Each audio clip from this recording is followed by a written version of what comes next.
Hello, everyone. Welcome to another edition of Odyssey House Journals. I'm Randall Carlisle, along with Rachel Santizo. I'm doing that because he has such a sexy voice that I just want to fit Okay, in. you say I'm Rachel Santizo. That'd be fun to put Sounds on, better. put on social media or something. Our guest today is Randy Burton, and we'll get into Randy's complete story. And first, we want to say hi to, I remember we talked about the cities that are watching us, so we want to say hi to Columbus, Ohio. Hello. Okay, we are one of the most watched podcasts about addiction and recovery anywhere. And then the other city that shocked me was Brussels, Belgium. So, hello, Brussels. Hi, Brussels. I don't know what time of night or day it is over there. No idea. So, anyway, I saw it. Well, I try to start out with a news story or a little factoid or something.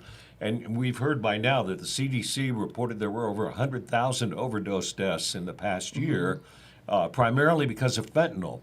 And they broke down, so I'll play a little quiz here. You guys are both in recovery from actively using heroin. Yes. Right? Yep. Mm-hmm. Okay, so that could have been laced with fentanyl. You don't know. Definitely was. Okay, so of the deaths, of the overdose deaths related to fentanyl, you could you can consume heroin by snorting, smoking, or injecting, right? Mm-hmm. Okay. Of the overdose deaths attributed to fentanyl and heroin, what percentage would you guess is because of injection or the other methods of getting heroin into your system? So you're asking what percentages of overdoses from fentanyl in general or from heroin? In heroin. Injecting heroin? Well, if you took all those methods of getting heroin into your system, what percentage would be injection? 65. 40. Well, I can't remember who's closer because of math, but it's 57% were not injections. So they were the other Wow. methods of getting heroin into your system. Really? And I would have just guessed that I would have guessed closer to what Rachel said, that the majority were because of injection. And now it's because of the fentanyl. Yeah, but putting the fentanyl into heroin, but still people were dying primarily from snorting it or smoking it, as opposed to injecting it. Interesting. Yeah, I mean, I don't know. This is from the CDC, so I guess if you... Fentanyl's a dangerous substance. Oh, and it's in everything now. I mean, it's in marijuana. It's in meth. They're doing counterfeit oxycodone 30s and also Xanax bars that have fentanyl pressed into them. So I've had 2 friends overdose in the last month thinking they were doing the oxycodone 30s and they were actually counterfeit pressed fentanyl. Yeah, and another interesting fact is when fentanyl came out to the streets, my first primary instinct was that I was mad that it wasn't out when I was using. Because it's powerful. Like a true addict. Absolutely. Yep. I was mad. I was like, where was it when I was on the streets? Because it's so powerful, right? And that's what you want to use because it is so powerful. Well, and to go along with that, I arranged an interview with one of our clients in recovery with Channel 4. And during the interview, and I had never even thought about this because we were talking about overdose deaths because of fentanyl, and he said, we all wanted to know if we had a friend who had a severe overdose or died or something, we wanted to know where he got his stuff because we knew it'd be better. Absolutely. That's your first instinct. That shows you the screwed up brain of an addict, right? Yeah. Yeah. All right. Enough of our factoid stuff. You want to introduce our guest and how you guys got to know each other? Oh man, how lucky am I? And what about the timing? I love how the universe works when you continue to do the next right thing. But our guest today is Randy Burton, and the triple R's today. I just noticed that. Yeah. So that's right. Yeah. Yep. Yeah. Randall, Rachel, and Randy. Yeah. I'm a lucky girl. Just my voice, but other than that, I'm a very lucky girl. But Randy, I met Randy in 2013. It was somewhere around there. Right. Because I was with Tara, right? So Yes. It was about 2013 or 14. And I met him at an ugly sweater party. So it was Christmas time, and it was my very first ugly sweater party. And throughout my life, I had always wanted to be invited to one, and it wasn't until I got sober. And so that was my first introduction to Randy, and he read cards to me. I never wanted angel to have cards. Yes, I never wanted to have my cards read because I was always afraid. And I didn't trust people, and I was like, I don't want you to tell me anything about my future or anything about me. I don't want to invite you in my space. And so that was my first introduction to this gentleman. He was a lot younger, and so that was my first introduction to him, and he's never gone away since. So I might have, actively left, but always come back. So I appreciate you always being there and always showing me that unconditional love and support. yeah. And Both of you. your story is dismal, filled with a lot of hope and now success. But maybe you could just back up and tell us a little. Yeah, so I have been struggling with addiction for a lot of years. I did my first treatment center in 2009. I did another treatment center 2013, and then I kind of just kept graduating from treatment center to treatment center. And so there was something that I never did, and that was continuously practice recovery. And so I went to Odyssey 2018 for the first time, and then I went to Odyssey again 2019, and then ended up doing the homeless thing, eventually finding myself in drug court and finding myself in the CATS program. And you started treatment, how old were you in 2009? I was 17. I had that was my graduating year of high school, was 2009. And you were an active heroin user then? Yes. At 17. I slowly graduated from, smoking weed for the first time at 13. From age 13 to age 17 or 18, I had done, Xanax, Oxys, ecstasy, mushrooms. I kind of just kept, raising the bar on what was acceptable to me. Eventually leading to smoking heroin and cocaine every day and being homeless in downtown Salt Lake. Not a good place to be. No, not at all. And I'm 30 now, and so in 2009 I looked extremely young, and I stood out like a sore thumb down at the homeless shelter. Down on the block. Were people trying to take advantage of you? Was it tough?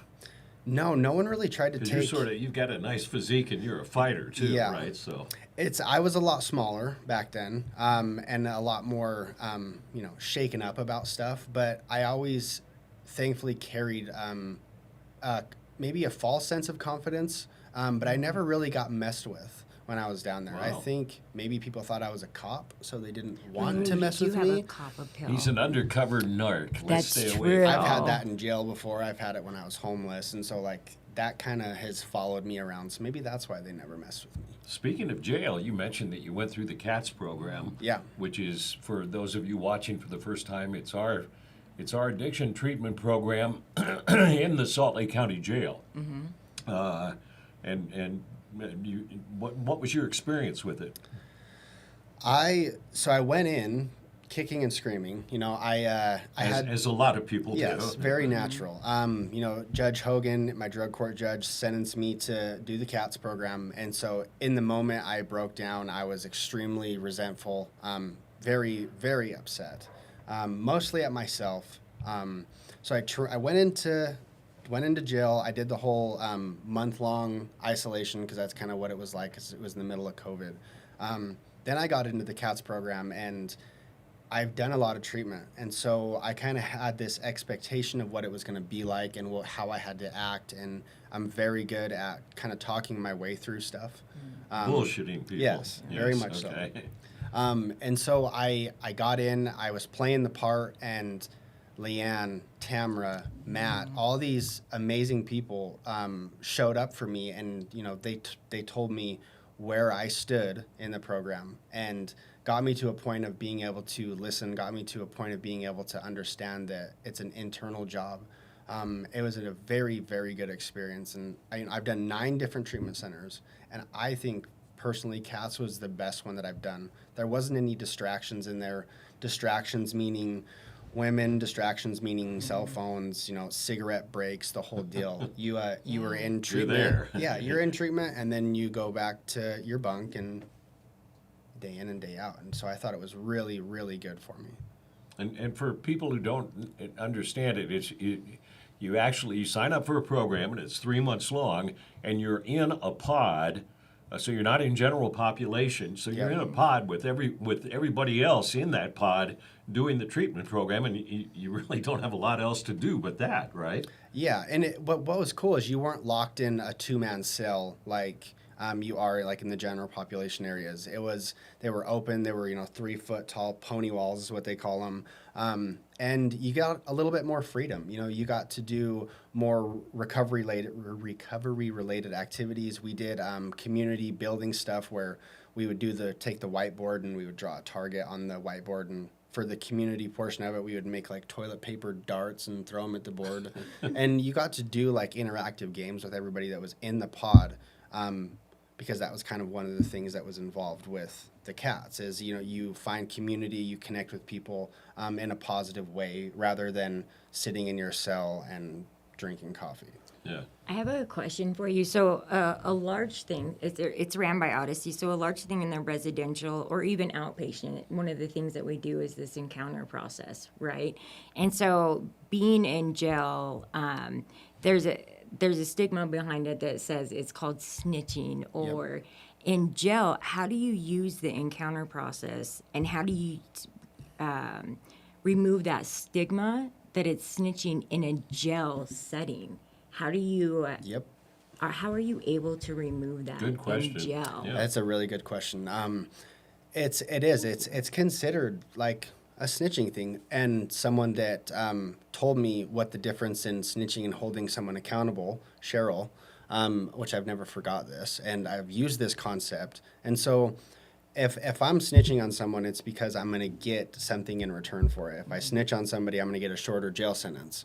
If I'm holding somebody accountable, it's because I see they're doing something that they are not totally conscious that they might be doing. And so really just bringing a space of love, giving them a space of being seen and wanting to work together.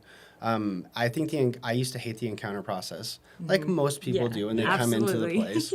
But it really, it transitions into real world application very, very well. Example is, my mom's frustrating me. She's loving me too much. And so I get to then in turn say, Mom, I feel a little bit overwhelmed that you're doing this. Can we maybe work on something else so I don't get overwhelmed? And it's just that showing my feelings, letting her know in a calm, productive way. And 98% of the time when I approach things like that with anybody, it turns out to be very beneficial for both of us. Yeah, because people don't.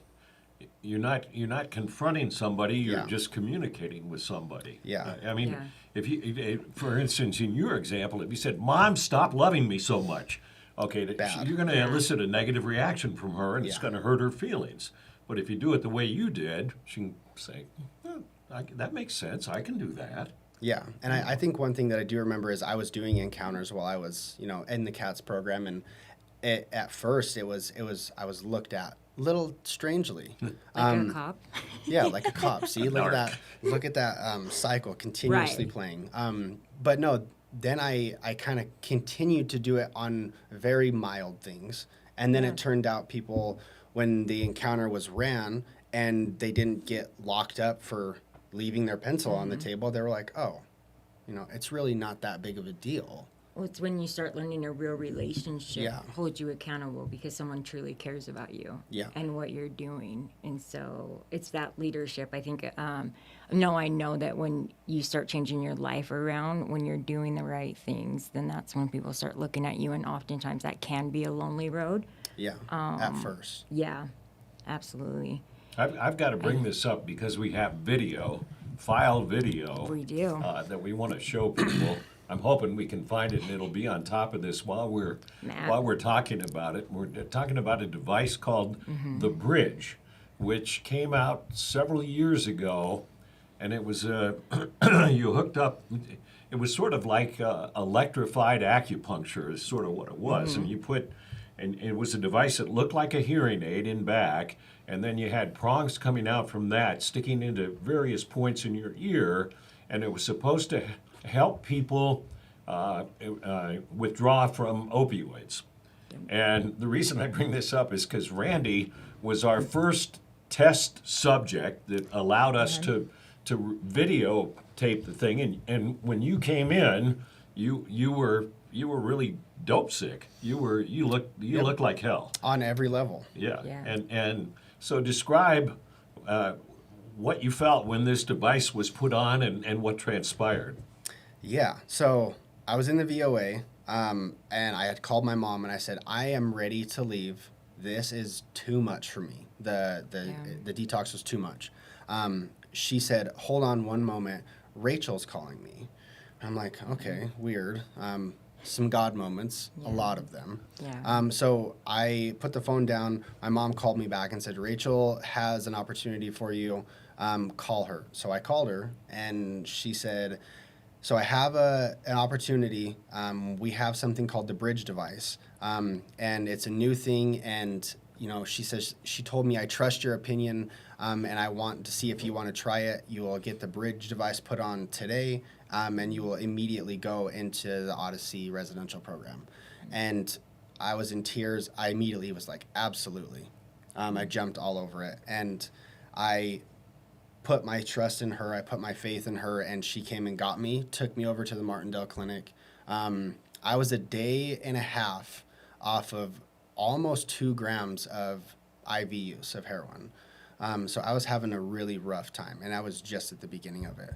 I remember going into the Martindale Clinic. I had my hoodie on. I was hunched over, You were shaking, shivering.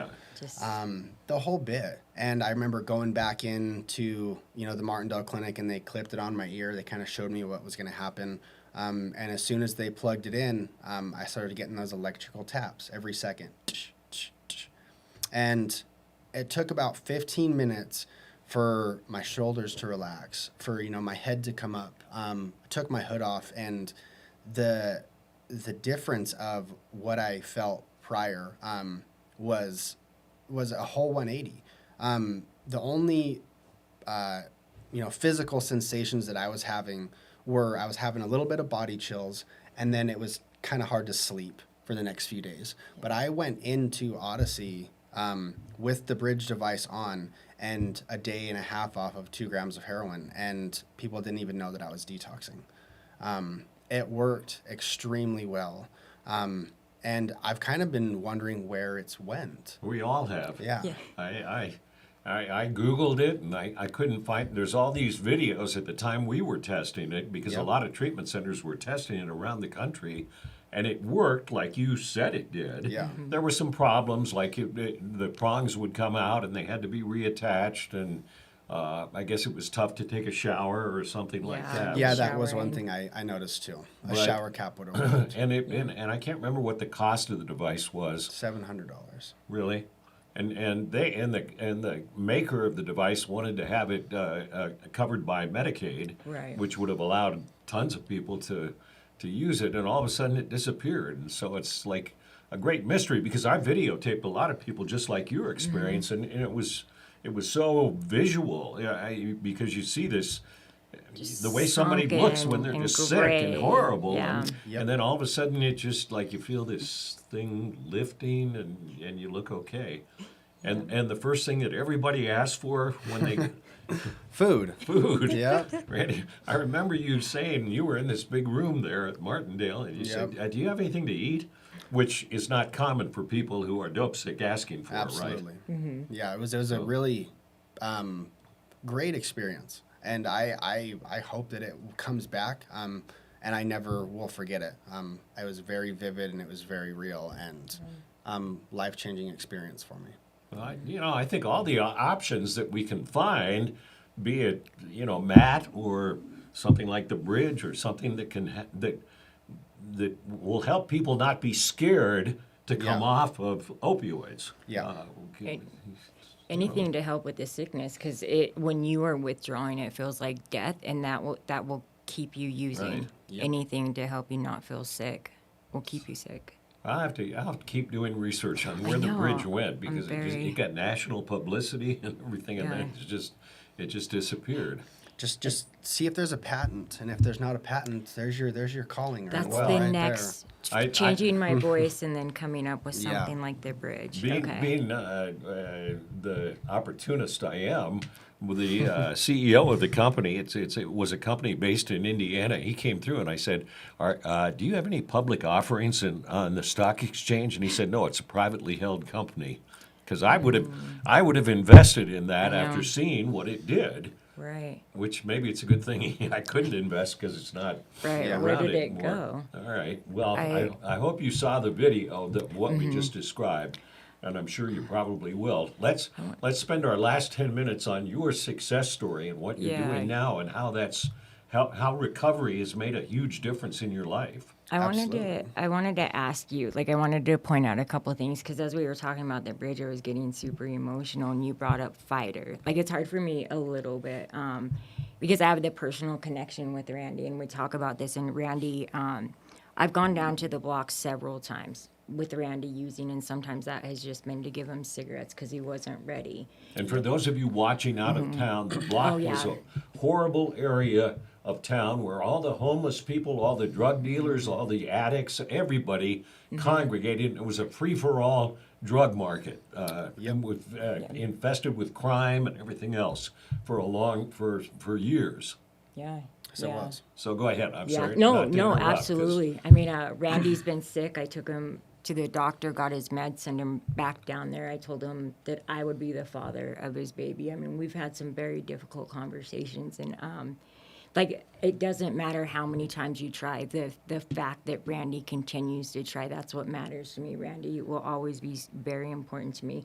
But you said he was a fighter, and fighter can mean so many different things, but Randy is really a fighter. One, Yes. he's the most courageous Actual man fighter. that I know, but he also is actually a fighter. And it means more than just the physical part, but Randy, he gets knocked down and he gets back up, but he fights MMA. And so if you want to, what does fighter mean to you, Randy? And you continue to get back up and keep trying. So what does that mean? Tell me.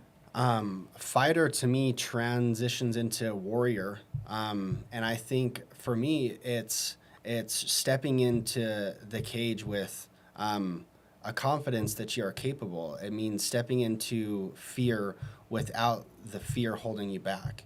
I know that being a fighter, there's a lot of not stigma, but there's like this mask that people already put onto me from being a fighter. But I'm an extremely kind and gentle person, and I think using that fighter mentality of showing up and being consistent, having integrity in what I'm going to do in my daily life, and then always getting back up no matter what. I remember someone telling me, his name was Will, he said, the only time when you're on the mat and you don't want to get back up is because you don't want to. And that has reigned true for me countless times. And then I was told by, Rob Eastman that I don't stop when it hurts. I stop when I'm done. And once again, that's pushing through the pain, that's pushing through the fear. And now, I had my last fight, and I think my last fight really showed the growth of who I am as a person, spiritually, physically. I went up to 170, and it was a hard fight. The kid was really aggressive, and I lost. And I remember after a couple hammer fists, I almost got knocked out. And I remember, putting my hand up and doing this, and you can see the smile on my face in the video. And I was just happy for somebody else to achieve something. Because a couple of years ago, I would have internalized that as I'm not good enough. Core scripts would have played, and down the rabbit hole I would have went. But now I'm able to be happy for somebody else, and I think that is the transition from fighter to a warrior for me. We've got 5 minutes left, so talk about your family setup and your relationship now, how things have improved over Yes. with recovery. They have improved,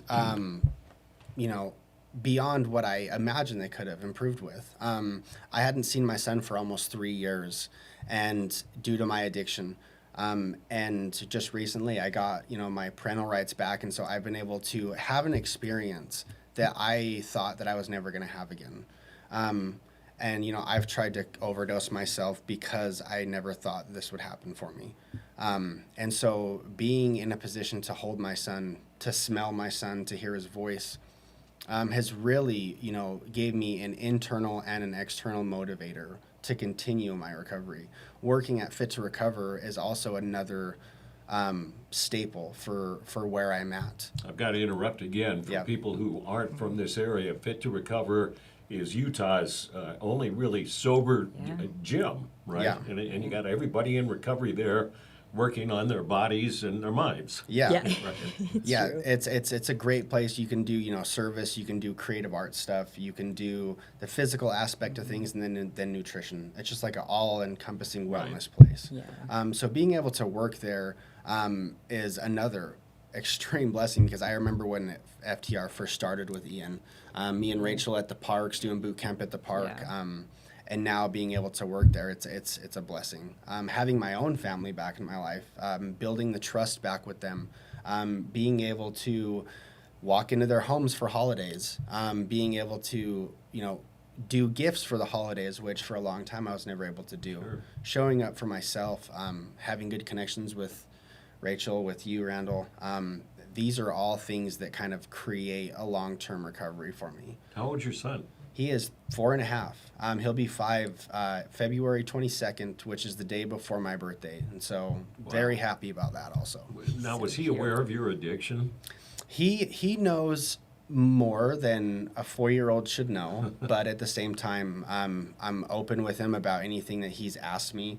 And I know that kids love unconditionally, so for him to hold a grudge against me or to be mad at me, I don't feel that at all from him. He was a little standoffish the first 5 or 10 minutes when I kind of was reintroduced to him.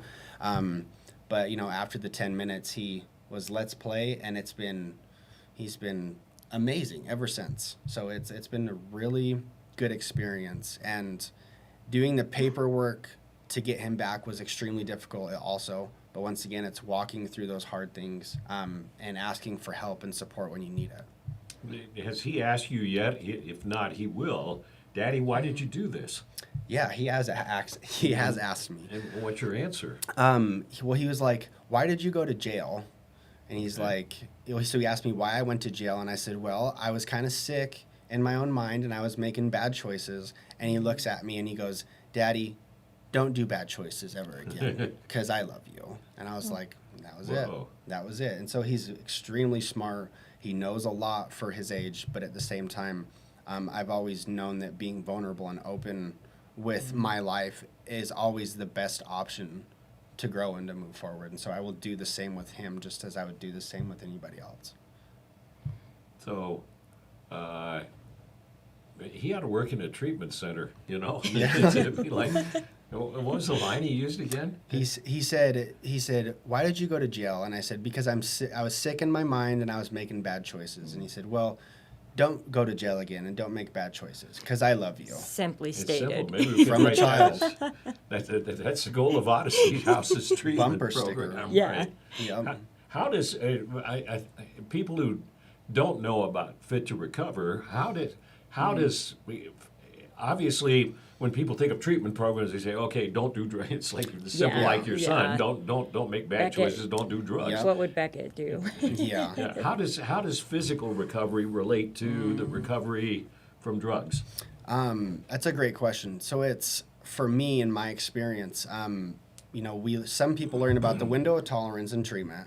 And so when you get into treatment first, or when you get into real life, we're only able to handle so much stress. And so for me, when I'm putting my body in a physical stressor like exercise, it, biologically will create that window of tolerance and make it larger. And so like when I go into the real world and stuff gets really hard, I already know internally that I can do hard things. So it's easier for me to interact and to cope with the stressors in real life. Final thought that maybe you can pass along to anybody watching who is dealing with somebody who they would like to see get in recovery. What would your thoughts be on, what would your advice be in terms of seeking recovery? In terms of seeking recovery, I think for me it was most important to, one, I had to ask for help. because most people don't really know everything that we're going through. So reaching out and asking for help is that first step. The second step is following through on your request. And for me, a lot of the times I had to have people hold my hand, you know, maybe not literally but figuratively, into a detox or into a treatment center, because there's a lot of fear that goes with change. Yeah. So just loving the person where they're at, holding their hand through the hard times, and just being mindful of what your intentions are also, because you can get wrapped up in helping too much or enabling. So really knowing where the person's at, giving them the space, but also showing up for them too. Which is what you've done with Randy. Very much. He was always honest with me. Well, And now, upfront with me. if we could create 1 million Rachels to deal with everybody who's fighting substance use right now, Yeah. we'll clone you next time, okay? I just want to change my voice to sound like you guys. Your voice Get is that just fine. rumble in there. Thank you, Rachel. Thank you, Randy. Thank you for sharing. Of course. And, Yeah. the reason we do this is hopefully to inspire, to help people gain a greater understanding of the disease of addiction, and it is a disease, Yeah. Right. and how hard it is to fight, but that there is hope at the end. There very much is, a lot. And you're a prime example. Good luck on your next fight. Yeah. Thank you. know. Thank you. I would as never both step of in you. the ring with Randy, I'll tell you that. I know. You do He's fine. an incredible man. Thank you for watching another edition of Odyssey House Journals.